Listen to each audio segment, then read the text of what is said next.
তো hello guys, আজকে আমরা র্যান্ডম প্লেয়ার নিয়ে একটা ম্যাচ স্টার্ট দিয়ে দিই বিয়ার।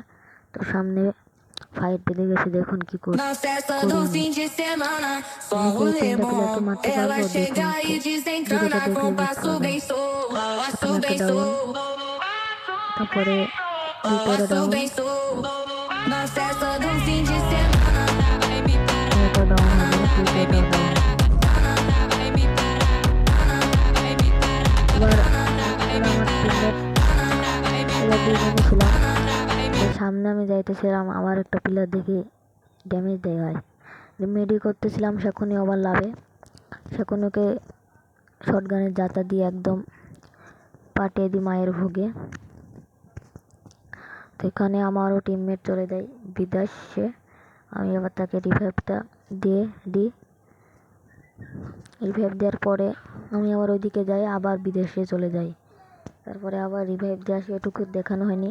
আর সামনে যাই, দেখুন আমার সাথে কি হয়। হতভাগা গাড়ি দিয়ে ধাক্কা মারাটা দেখাতে পারিনি, একবারে হিল আমার 50-এ নিয়ে আসে, এদের উপর 100 পড়েছিল। আমি দুইজনাকে ঠেকাতে পারিনি, এই দিক থেকে মেরে দেয়।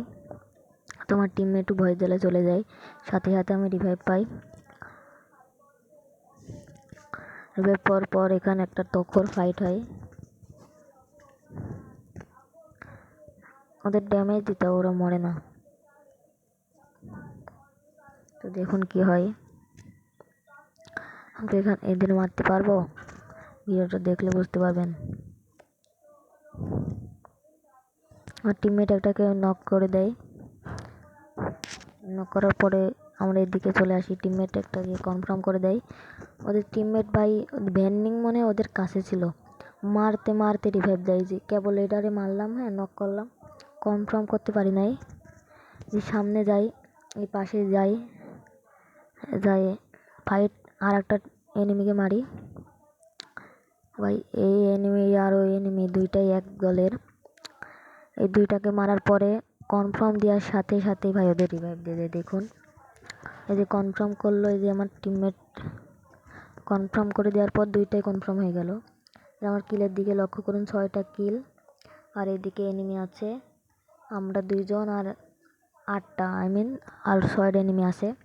সামনে যাই, যেতে যেতে সাথে সাথে ভাই ওদের কনফার্ম দেওয়ার সাথে সাথে রিভাইভ দিয়ে দেয়। ক্যারামটা লাগে এখন, দেখো একটাকে এখানে নক করে দিই, কিন্তু কনফার্ম করতে পারি না, তাহলে আমার কিল 60 হয়ে যেত।